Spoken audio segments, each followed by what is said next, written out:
All right, now let's make some Dale. You can really taste the maple. You do know that Riverdale was founded with maple syrup industry. Here in Riverdale? Dilton Doily plays with guns. Big one, Betty. Sardonic humor is just my way of relating to the world. Everyone knows how much I loved my brother. Exactly.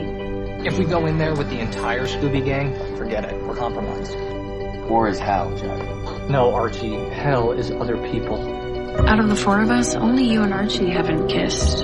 Fascinating. I'm gonna go get a buddy. Do you want anything? A glass of milk would be great. Alice? Is it true what they say about men who've just been released from prison, FP? The Coopers are one of the most respected families in Riverdale.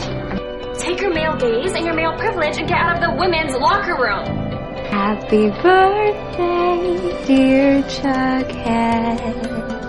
Last night was A PG-13 grope session? Color me shocked. Archie Andrews, is that why you became a mediocre musician overnight? I'm not interested in being anybody's rebound. Besides,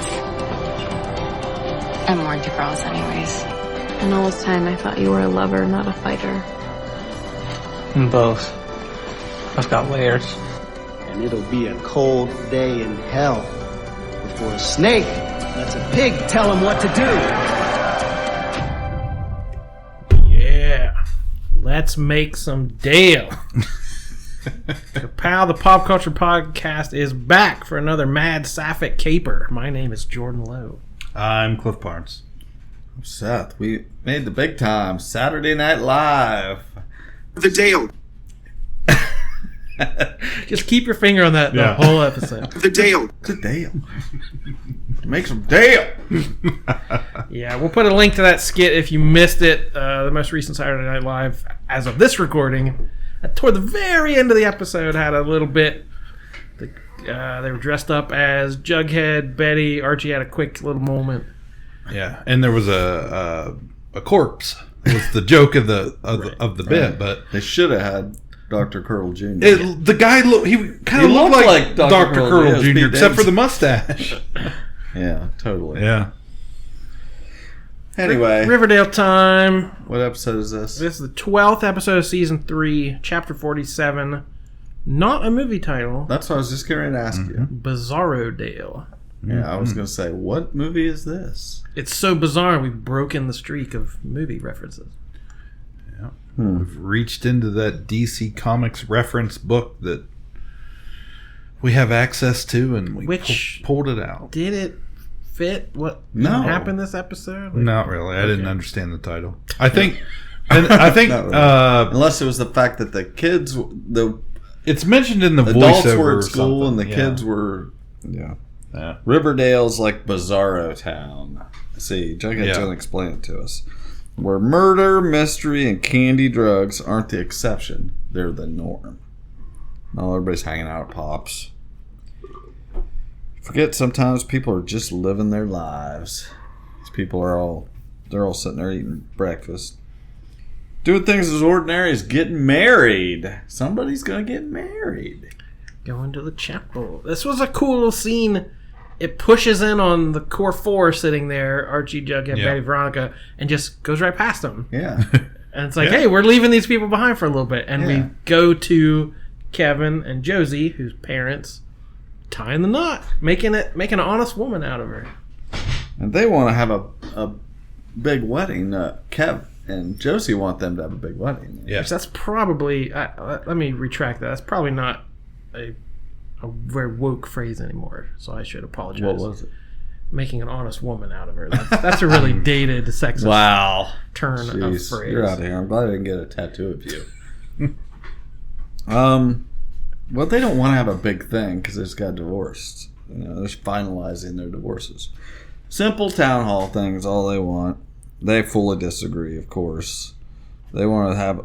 They'll agree to it if they can have a big after party, otherwise known as a reception, Josie. You should call it an after party. At Le Bon Nuit. It was either that or the bunker. That's the only two sets we have anymore. That's it. You're not fitting very many people down that little ladder unless, I don't care how much you grease them up. Yeah. And as soon as you start coming down there, he's going to be like, Betty, It's my night down here. Yeah. Reserve the bunker. Yeah, I was going to say, they might run into a conflict there trying to get that booked.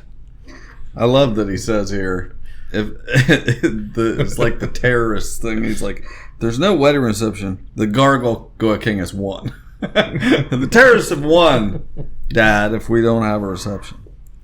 And then we got in comes walking Major and Minor Mason. Got walking by the table, Major Mason and Moose Mason. Marcus, Tom, Cadet Killer, ladies, how are you all doing? Oh, we're good, thank you. Actually, we've got some news. Tom and I are finally tying the knot, and these two are throwing us an after party downstairs. You and Moose can be our first invites. How about it? Well, check my calendar, Sierra. They know. We see that they're friends. They know, Sheriff Keller, ex-Sheriff Keller knew Tom. Back or in the day. Knew Mason. Mason. Yeah. What's his first name? Major. Exactly. Major Dad. Cadet Keller, ladies, how you doing? So he invites him to the wedding, as you do. He'll check his calendar. Yeah, he was pretty off put there. He had no intention of attending. Clearly, yeah, there was some major, they were pushing down his throat this episode. They did not like the gays. Yeah.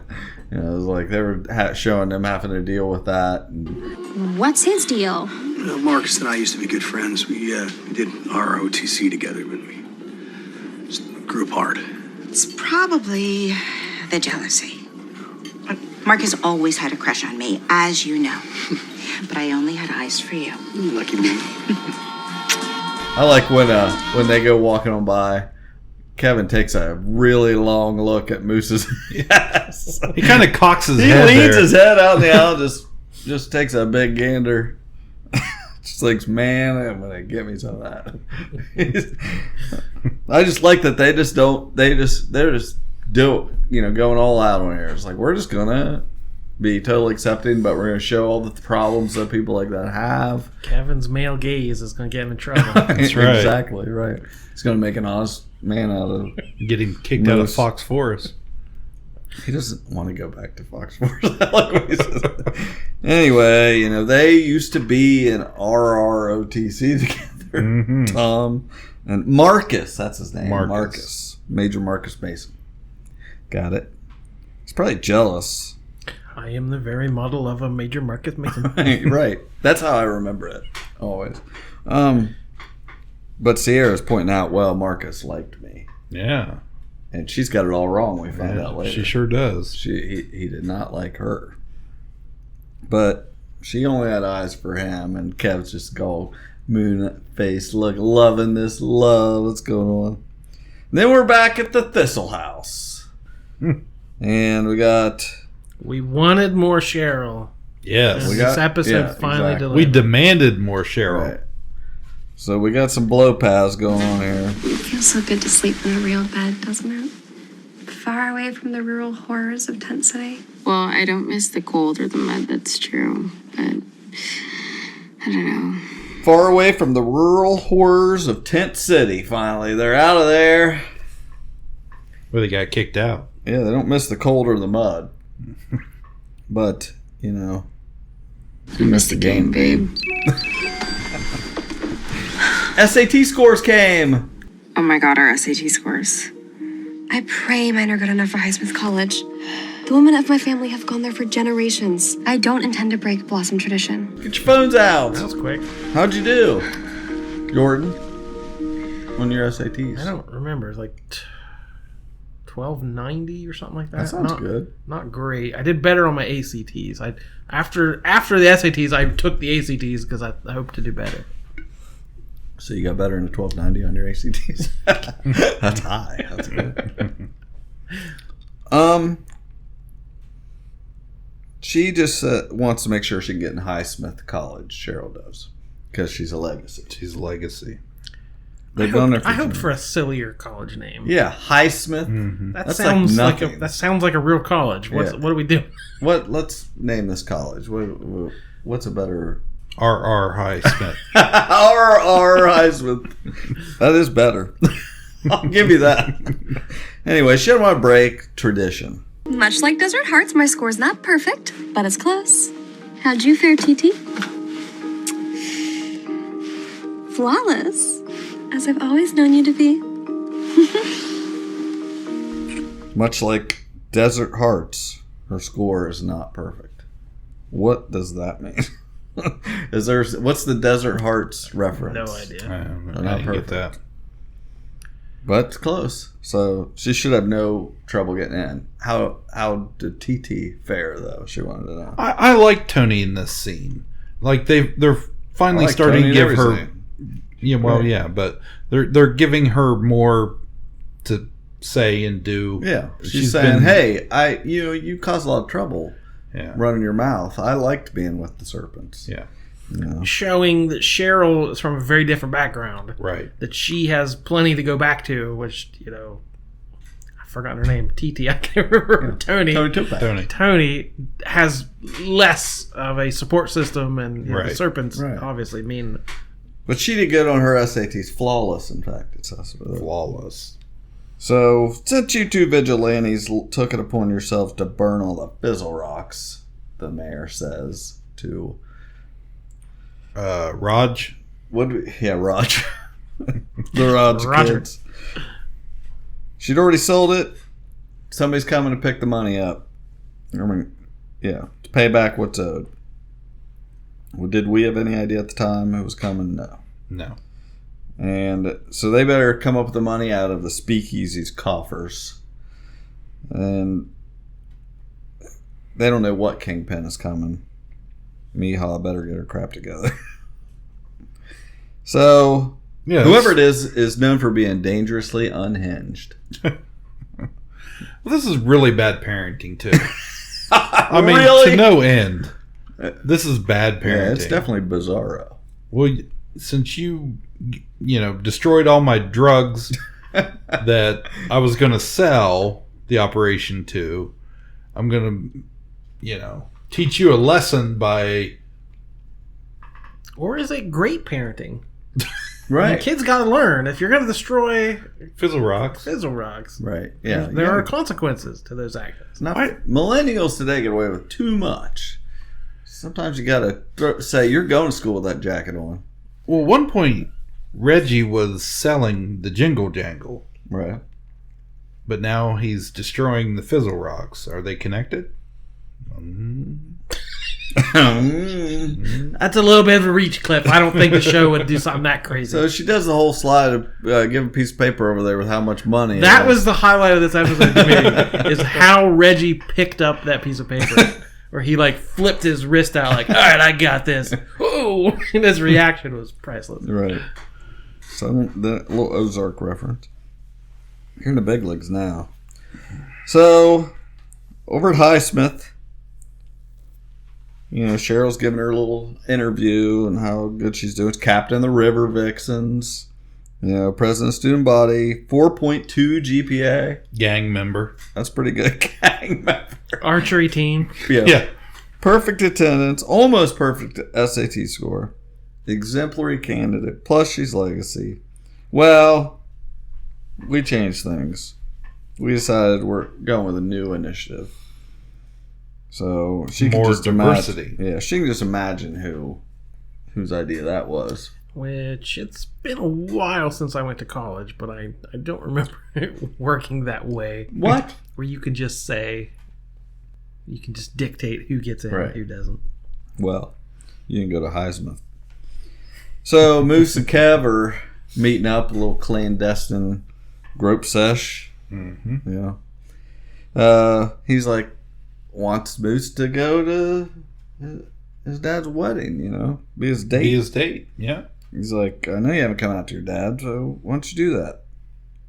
So he's like, we've been together since summer started, which is practically forever, Clay. Yeah, that was a long time ago. It does feel like a long time ago. I mean, he likes the clandestine grope as much as the next gay guy. They point out here that they've never spent a proper night together. Mm-hmm. So we were all wondering, It's a long time from summer. We thought the end of summer there. He tried to get a hookup going at Halloween, as I recall, and didn't pan out. Mm-hmm. Yeah, he put a deadline on it. It made a pact. Yeah. Yeah. Cliff doesn't forget anything. We had a pact. He did have a pact. So, talk to your freaking dad so we can do it. And then walks Dad. Anyway, we got to decide what we're calling these guys. I sent you guys some name choices here. Oh, I don't remember that. Yeah, must have missed that. Yeah, I said this was 2 weeks ago. Oh, okay. When God. Kev and Moose. Remind me. Caboose, Moose, Ben, Moose, Kev, Movin'. I was just laying there. Movin', we call him Movin'. Moose and Keller, Moose Killer. Moose, Keller, Kev, Moose, Kev cocktail. It was getting away from me on it. Coos. We had Coos, which I think is the actual choice that the show and fans have made. Is it? I hadn't heard this, yeah. I like it. There's Killer Moose. Mevin. Yeah, Mevin. Kevin, Keller, Moose, Mason. I like Kevlar Mason Jar. So... you decide, folks. What's the best? How are we going to refer to these guys? Anyway, he can't tell his dad. His dad's too much of a hard ass. Not going to do it. Josie heads over to visit Sweet Pea over at Tent City, I guess. He's got his own little camper. Which I had forgotten they were a thing. Right. They've been booty calling since summer. Oh, yeah. And but she won't claim him. Basically, she ain't gonna take him to that wedding. That's for sure. I think it's because Josie's had so little impact on what's going on that she doesn't really factor into a whole lot of this. But he's got a point here. She doesn't want to claim him, and be with him. So he just dumps her. So we head over to the Maple Club. Which we have had our own Maple Club in town. I actually thought that watching this episode. The police shut down. Anyway. Yeah. House of... What did she call it? A house of... It's a... I don't know. I'll get to No, the article in the paper here, it said it was a house of... business of ill intent. Oh. Something like that. These call them House of Ill Repute. Yeah, that's what I was thinking. That's pretty highfalutin. Yeah. So this is the infamous Maple Club. And no surprise it's as cheap and callow as your efforts to sabotage my admission to your alma mater. I spoke to the headmistress at Highsmith College. She enlightened me about a certain new policy that seems designed specifically to keep me from attending. I can't think of anyone else who would stoop so low, Mumsy. Oh, she couldn't think of anyone else who would stoop so low, Mumsy. I love what she calls her, Mumsy. Care to explain? Oh, Cheryl. The hallowed halls of Highsmith will shall not be polluted by someone of your alignment. A little... That's a gay bash right there. So someone who runs a S&M club still sort of balks at alternate... Right. Yeah. She's calling her an aberration. You are an aberration. And I'm so sure the alumni newsletter would be thrilled to profile a twice-widowed dominatrix with a proclivity for poison. She's like, well, maybe people would like to know about this. Well, she sent Cheryl to the Sisters for Gay Conversion Camp. Too. Right. So, kind of hypocritical there. Twice-widowed dominatrix with a proclivity for poison. And she said twice widowed. That threw me off. Did she marry the brother? That's what I'm... Did I miss something there? Or? Did she marry both twins? That's what we're saying. Yeah. Maybe, I don't know. I don't remember that. It's one of those things that happened off camera, I guess. With the hefty financial gifts I've bestowed upon them over the years, I doubt they would bat an eye. Now, accept it, Cheryl. This is the price of salt. Your presence shall not besmirch Highsmith. She's like, well, I gave them a lot of money, so they don't care. Wait, who's Cheryl's dad? Well, it's Clifford. Yeah. Okay. Biological. Right. As far as we know. Yeah. Okay. Things could change. We're only in season 3. This is the price of salt. Is that like a saying I've never heard? It has to be one of those old times. Yeah, I just have never... I'm sure. I just never heard that one. So, anyway... back at the mayor's bedroom. She's got old Sheriff Tom in a hold here. She's arresting him. Yeah. Charges against him are very serious. I heard it's very hard, according to work out down there. He's down to skivvies in this scene. Yeah. He requests an injunction. So, we're going straight to trial. Anyway, gonna have a little snack before her other snack, she says. And what does she find over on the snack tray? But a wax-sealed message. They're invited to Seth's exactly the kind of wax. I mean, the exact kind of wax seal I use. The whole message. She doesn't say it like it. Fair Syriana. Friar Thomas. Congratulations on your upcoming nuptials. If you wish to live to see this blessed event, you must reunite your midnight club to complete Ascension Night once and for all. Thank God. Let's get this gargoyle stuff over with. It's going to go till the rest of the season, basically, of course. Everybody's the gargoyle. Right. Okay. Your children will pay the price if you don't do it. Anyway, Cheryl comes in to see Kev in the lounge, which is bigger every time I see it. He could use an epaulette to cry on. He's got a bunch of snacks. He's got Senior Mints. Senior Mints and Swizzlers. Swizzlers, Cracker Jacks with like original box. I'm blowing it up here. Anyway, yeah, Swizzlers. She's not trying to carb shame him, though. It's not worth it. Put down the Swizzlers. But pick up a cell phone and download Bumble. Right. That's right. Tell me your tale of woe.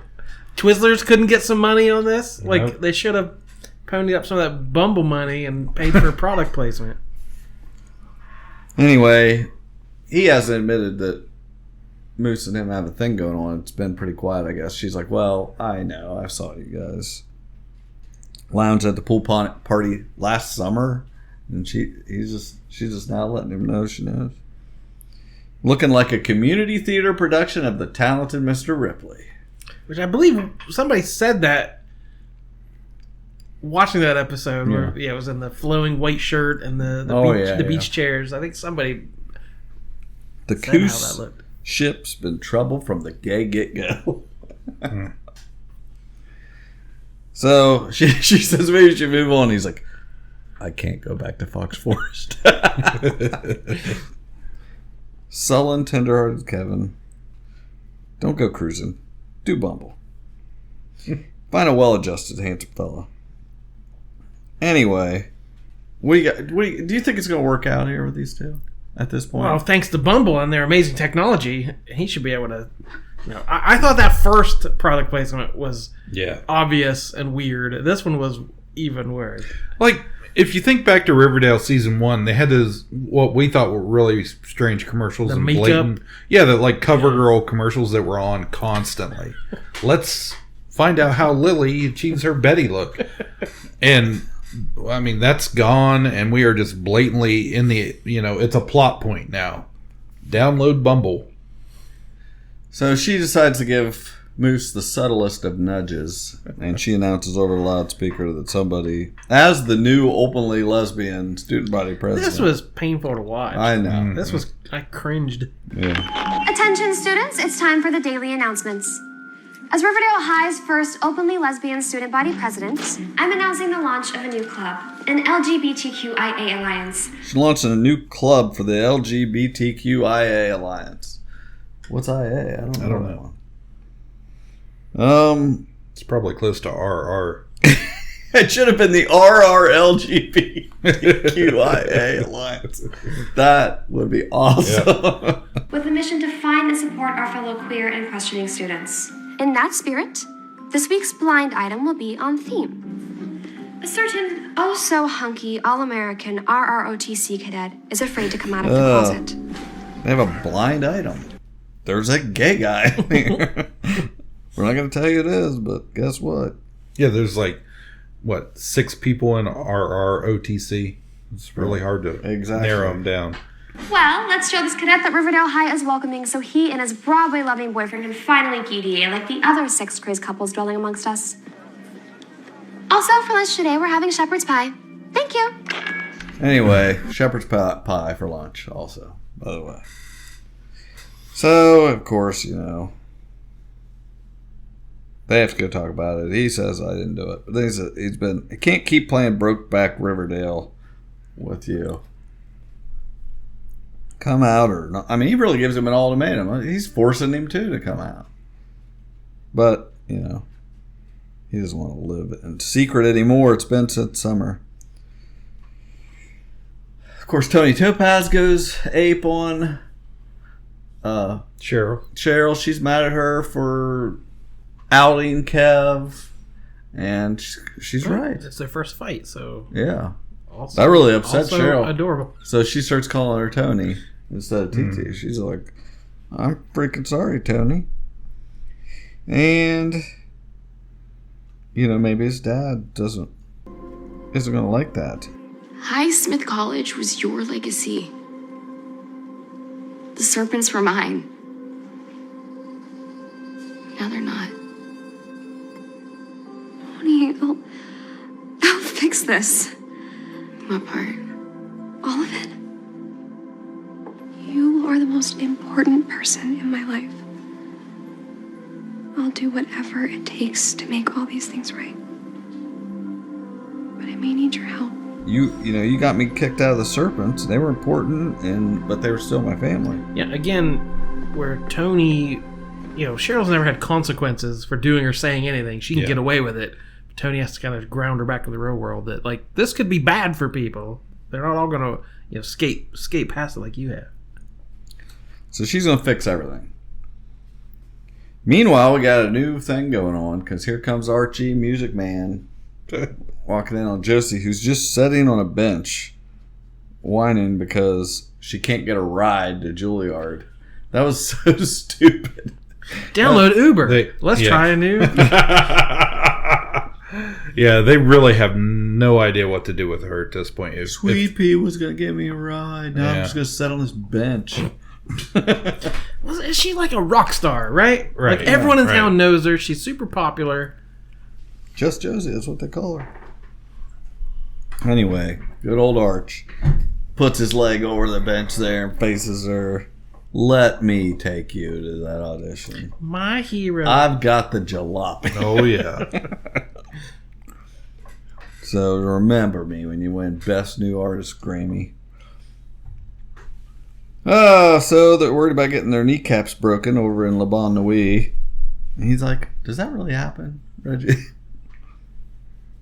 They liquidated the funds, the Pops and the Speakeasy. They're like, hey, what? That's still not enough. So they're going to rob a bank. He's like, it's robbing a bank. Still a thing. They're going to rob his own dad. What business does his dad have? He has a car dealership. Oh, that's right. Selling jalopies. Yeah. Right. They've got lame-ass security guards. Holy crap, I'm a genius, he says. We'll go in the day when there's no security guard. And sure enough, he says that dealership is his legacy. So this is everybody's legacies we got going on here. Get a sweet payout that way. So, besides, his dad's been giving him them shiners. He owes him the money. That's true. That's an easier sell to me of why he would betray his dad. She suggests he wears a gargoyle mask, and she'll be the baby driver. Just don't scratch my car, baby. So we get the midnight. What were they called? The Midnight Club? Is that them? Yeah. They all meet up, sitting there. They all got the messages. Tall boy was using the game as a cover to deal drugs, but he wasn't the one running around setting up chalices back when they were in school. So they're going to have to call Hiram. He's going to have to go too. And Hiram up and out of the hospital, just getting around on his cane. Yeah, he recovered pretty quick. 2 inches from his heart. He got shot last week. Josie starts to give her the audition, and that's pretty brief. And then Veronica's sitting in the getaway car reading The Girls in 3B. Valerie Taylor paperback. I looked that one up. That's a pulp novel from the 50s that deals with the girls gone wild of the day and experimenting with taboo lesbian relationships and things. So it's a very, very lurid, pulpy novel. Cool. Sapphic. Sapphic is the word you're looking for. It's a mad sapphic caper. Here comes Reggie, got shot.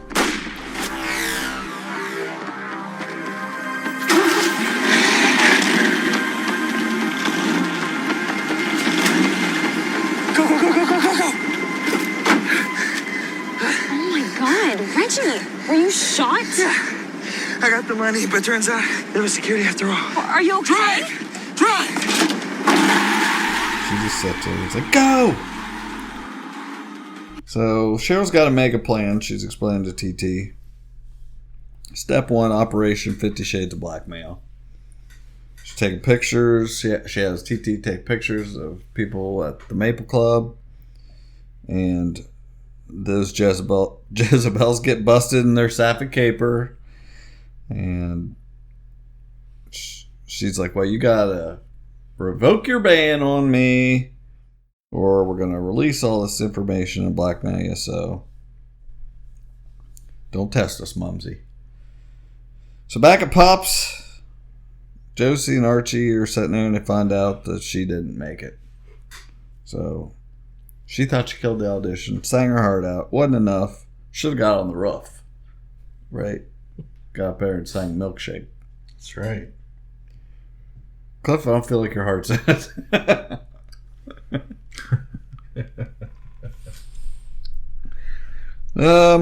She can't even get a date to her own mom's wedding. Guess who's going to save the day? Archie. Archiekins. It's like, what? I'll do it. Like it's a task that has to be done. Oh, will you be my date?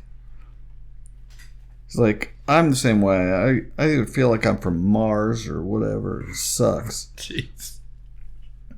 So Reggie doesn't care. He just got grazed. He doesn't need to go to the hospital.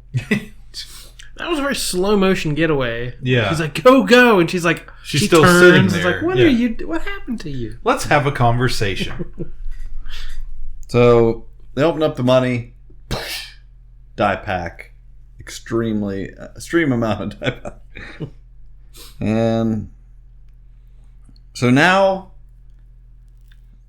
Kevlar mason jar standing in the hallway.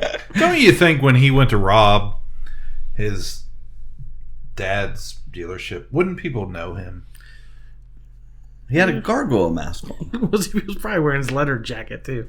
Right. He's leaving in his car too. Yeah. Moose told his dad, so everything's cool. He was a little quiet and weird about it, but I'm sure it's fine. They went afterwards and had chicken pot pie. So that's a good time, right? It's like the second mention of a meat pie this episode. That's true. Shepherd's pie, chicken pie. You're on this. Kicking past club. So they're going to spend the night together. The only question is where. Don't worry. Kev knows the perfect spot. He's got a reservation. The most romantic getaway in Riverdale. That's right. Oil up. If you're going to get in there. You got to plop down through that hole into the bunker. So they are going to allow Cheryl in. And so she cedes her time to TT so she can impress. Which again, I remember I applied to college at some point, but I don't remember any sort of loophole that I could have just said, hey, take my friend instead. This, exactly. You have to... You got to be a legacy. Yeah. This is the kind of appointments. I want to make appointments somewhere and bring someone else. See this person. Meanwhile, Reggie just hopes whoever shows up at this meet with whoever the bad guy is, he hopes they're chill. And it's Jughead's mom, Gladys. Good to see her back. She's like, don't break our kneecaps, please. And who was this guy with her? It wasn't Lugnut. Was it Tire Iron? I do not know. I think it was Tire Iron. Do you see him? It's not Lugnut. I would recognize Lugnut. But they didn't say his name. He's back home feasting. Oh, yeah! Yes! It's a feast! I'll never forget like that. Never forget. That's a tattoo I would get like that. So she literally is going to have to get this money laundered because it's covered in dye. So there's going to be a fee.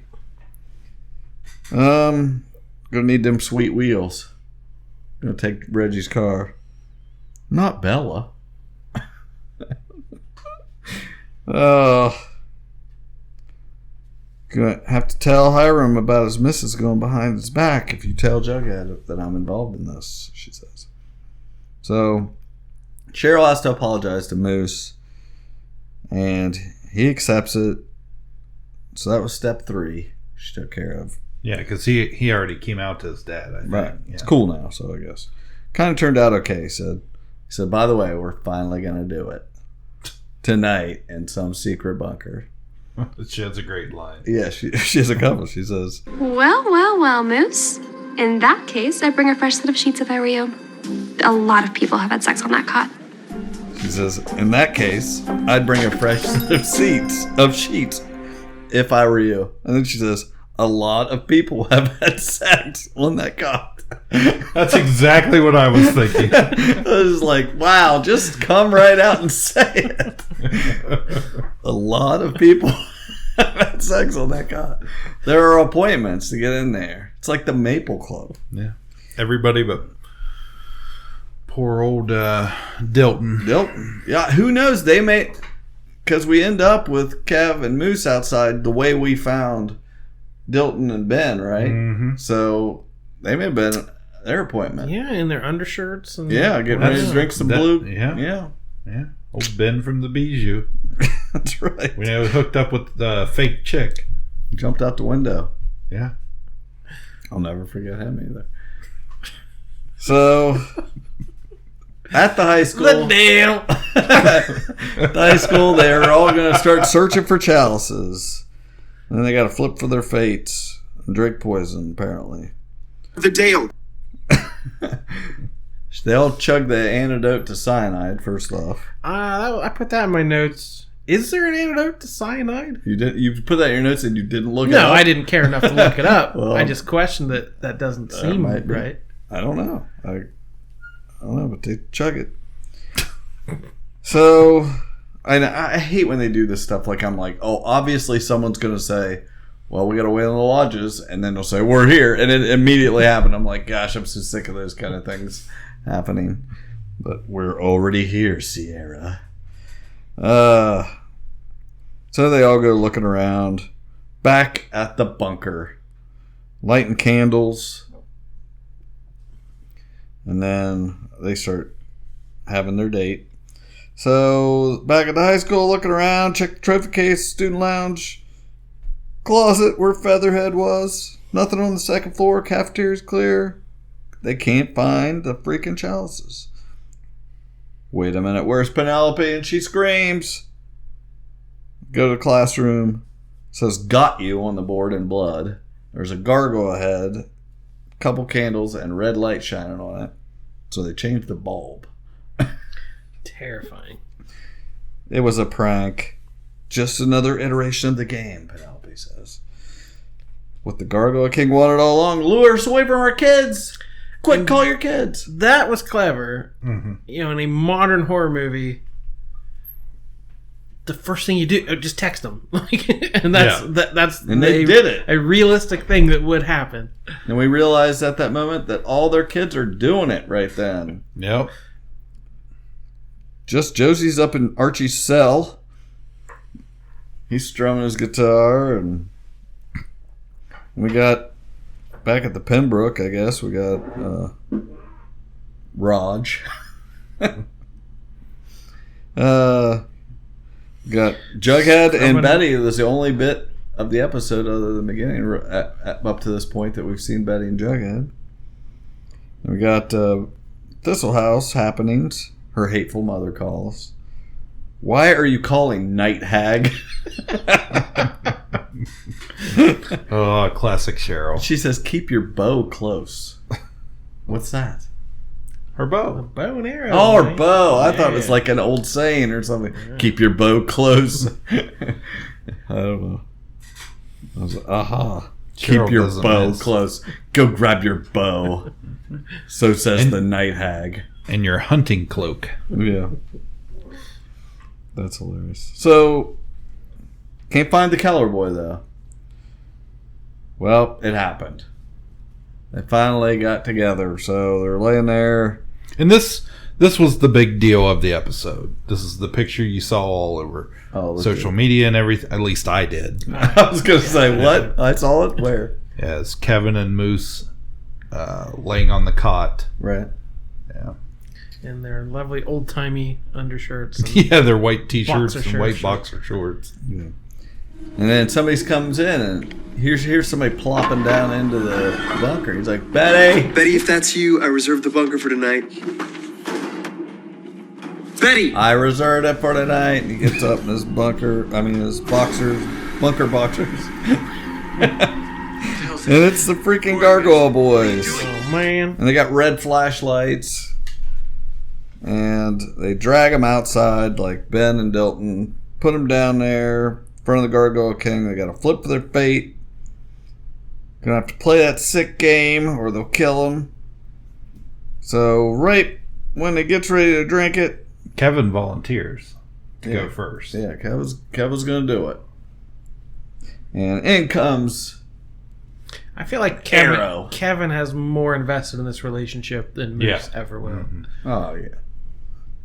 So, in comes an Arrow whistling in, and we got FP and everybody, the whole gang, and they unmask them crazy kids, and they're from the RROTC. Yeah, so these weren't the real gargoyles, right? No, this was right. the Gargoyle OTC. Right. Yeah. On a mission to scare them straight. Major Marcus Mason was under the mask. Let's cut to the bone, Mason. Are you the Gargoyle King? It's FP. FP Jones. He's doing some sheriffing. It's like there wasn't no poison in there.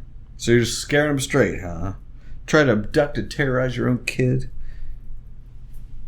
It's like, well, I got my cadets to help by making it a quest. We're still playing this stupid game where we control everybody. It's like when Tom Keller and I were in high school,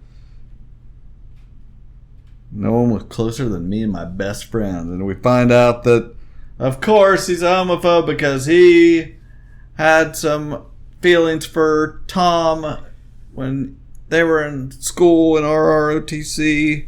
And looked strikingly like Moose and Kevin.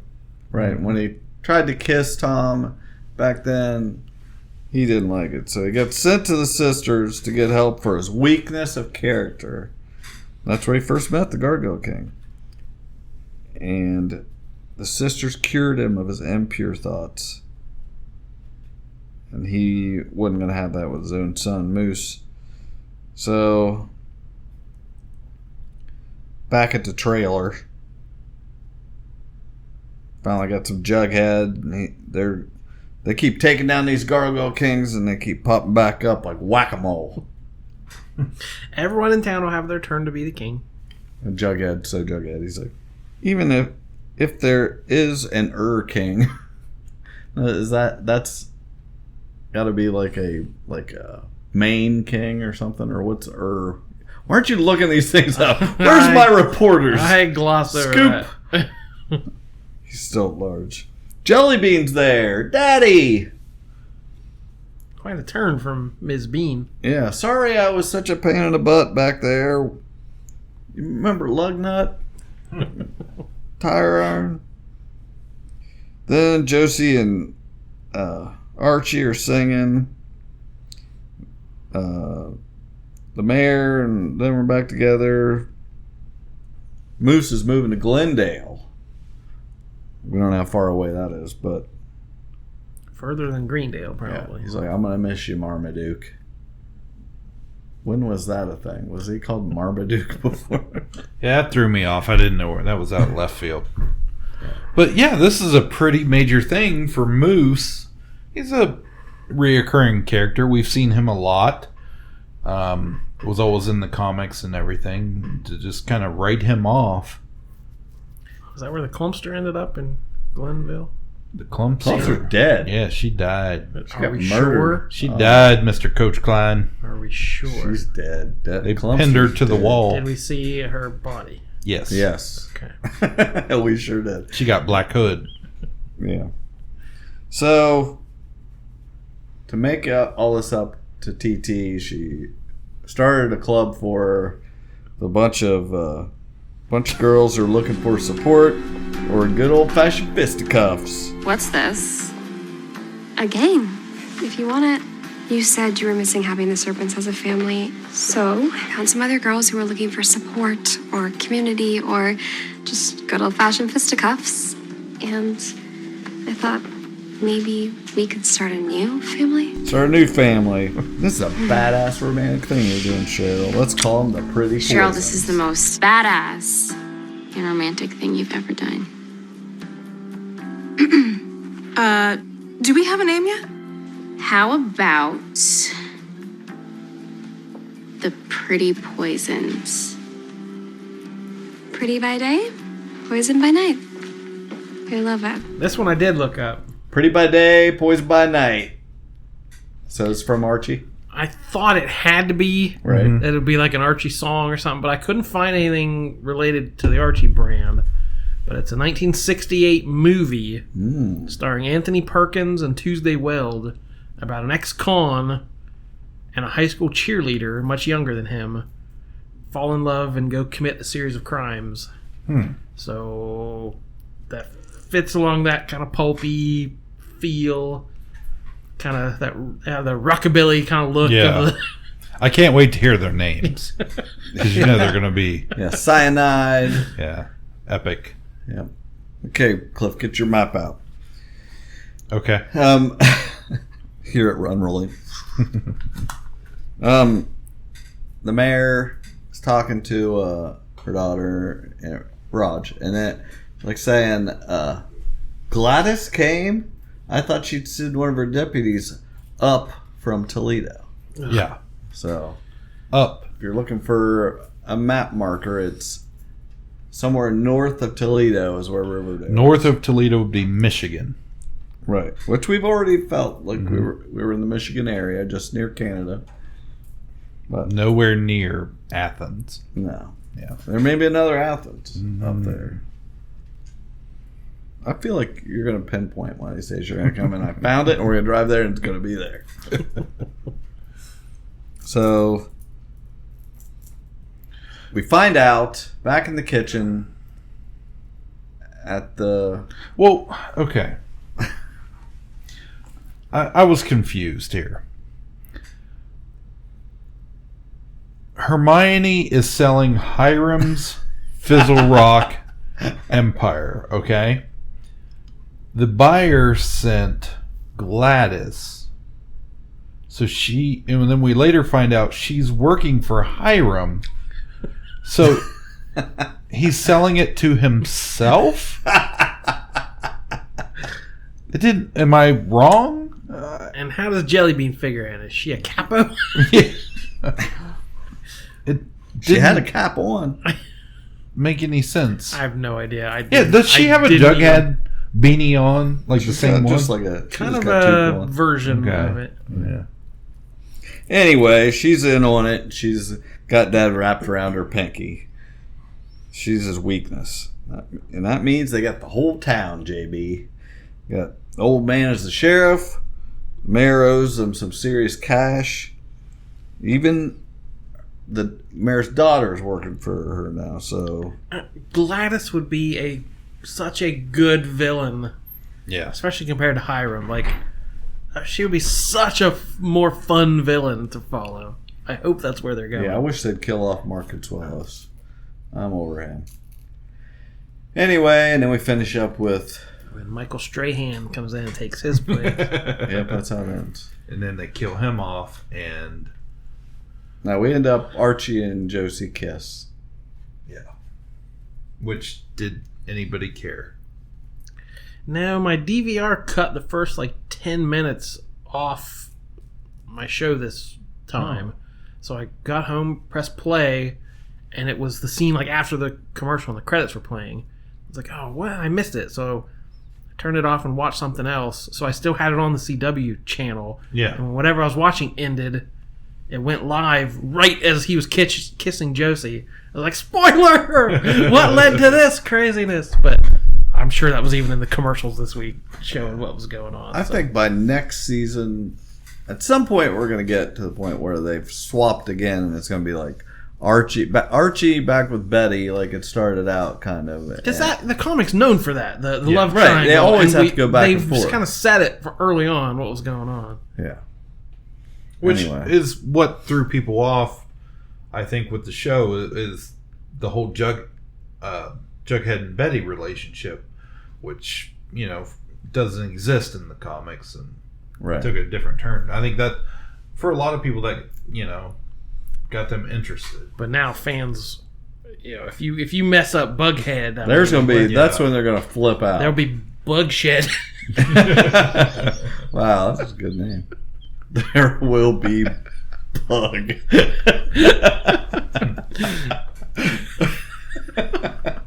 I've abandoned my Jughead.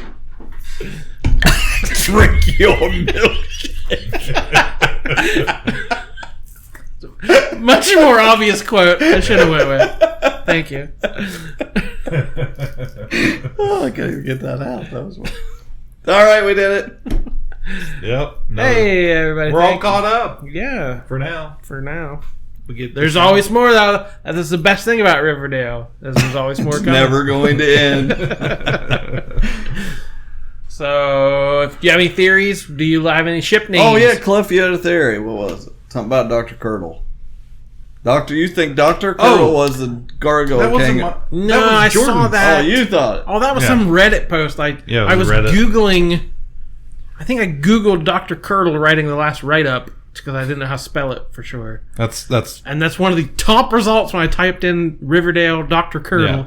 It was Dr. Curdle theory. He's the Gargoyle King. That Dr. Curdle Sr. was the Gargoyle King back in the day. Yeah. And has passed it on to Dr. Curdle Jr. Ah. And he talked about, that's how they've been able to get into the hospital. It kind of made sense. Their knowledge of poisons, how they know all these things that have been I love this.